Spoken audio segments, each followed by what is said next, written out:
When I married Ethan, I believed we were building a life together. We bought a small home outside Columbus, Ohio, planted flowers in the front yard, and talked about the family we hoped to have one day. But there was one person who seemed to have just as much say in our marriage as I did. His mother. At first, I told myself it was normal. She called every morning. She picked our furniture because she had better taste. She rearranged my kitchen every time she visited. She even corrected the way I folded towels. Whenever I looked at Ethan, hoping he would say something, he would just smile. She's only trying to help. Those words became part of my daily life. When she criticized my cooking, she's only trying to help. When she invited herself over without asking, she's only trying to help. When she told me we should wait before having children because she didn't think I was ready, she's only trying to help. Little by little, I stopped feeling like the woman of my own home. I wasn't angry all the time. I was exhausted. Every decision became a family discussion instead of a conversation between husband and wife. One Saturday morning, I woke up to hear voices downstairs. I walked into the kitchen wearing pajamas. His mother was already making coffee. "I hope you don't mind," she said with a smile. Ethan gave me the spare key. I froze. I hadn't even known she had one. I looked at my husband. "You gave her a key?" He shrugged. "It made things easier." "Easier for who?" "Certainly not for me." That afternoon, I tried to explain how I felt. "I just want our home to feel like ours." Ethan sighed. "You're making this into something bigger than it is." I stopped talking, not because I agreed, because I realized he wasn't listening. Over the next few months, I noticed something about myself. I asked permission for everything. Can we paint the bedroom? Can we spend Thanksgiving with my parents? Can I invite my sister over? Every answer somehow depended on what his mother wanted. The breaking point came on my birthday. I had reserved a quiet dinner for just the two of us weeks in advance. When Ethan got home from work, he smiled. Mum changed the plans. My stomach dropped. Changed them? She invited everyone to her house instead. It'll be more fun.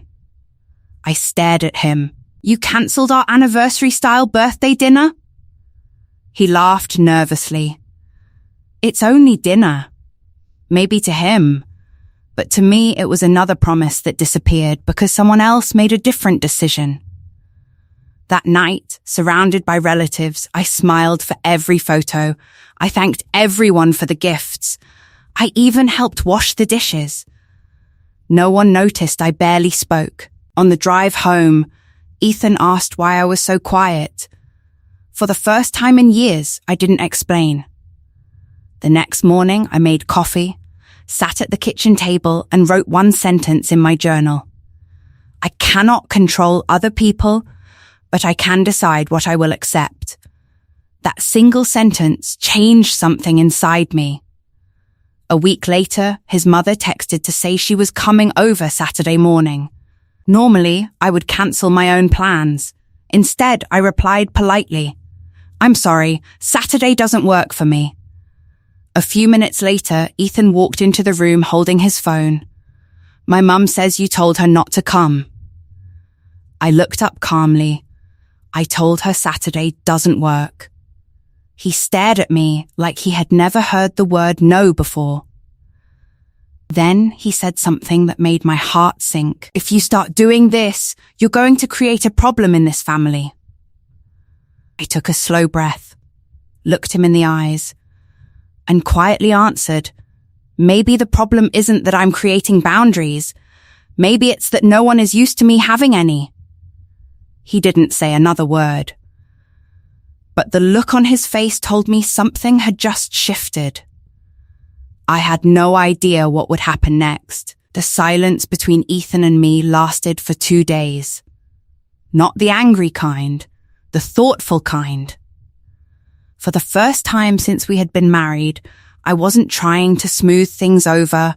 I wasn't apologizing for wanting privacy or pretending everything was fine just to keep the peace.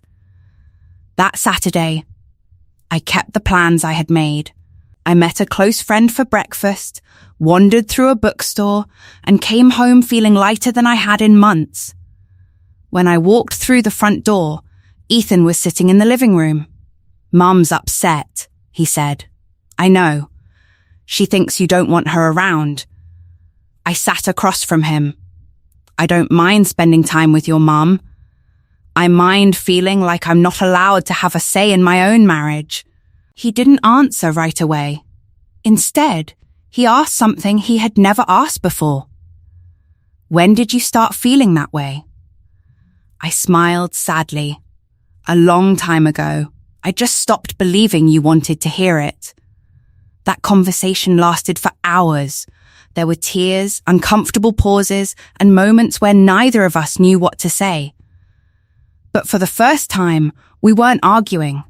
We were listening. A few days later, Ethan called his mother while I was in the next room. I didn't hear every word, but I heard enough. "We'll invite you over when it works for us. Our decisions need to come from both of us. I love you, Mum, but this is our home." When he hung up, he looked nervous. I should have done that years ago. I reached for his hand. "I'm not asking you to choose between your mother and me. I'm asking you to choose our marriage first." He nodded. "I understand that now." Things didn't become perfect overnight. His mother wasn't thrilled about the new boundaries, and sometimes she still tested them. But Ethan stopped expecting me to stay quiet just to avoid uncomfortable conversations. He started asking for my opinion before making decisions. He checked with me before inviting people over. He even admitted that keeping everyone else happy had nearly cost him the relationship that mattered most. The biggest surprise wasn't that he changed. It was that I changed. I stopped asking for permission to take up space in my own life. I learned that boundaries aren't punishments. They're invitations to healthier relationships. The people who truly love you may not like your boundaries at first, but they eventually learn to respect them. And if they don't, your peace is still worth protecting. Today, our home feels different. Not because it's quieter, but because my voice finally belongs there too. I wish I had learnt sooner that dignity doesn't come from winning arguments. It comes from calmly deciding what you will and will not accept. If this story touched you, please comment and subscribe. I have one question for you. Have you ever had to set a boundary with someone you loved? Let me know your answer below.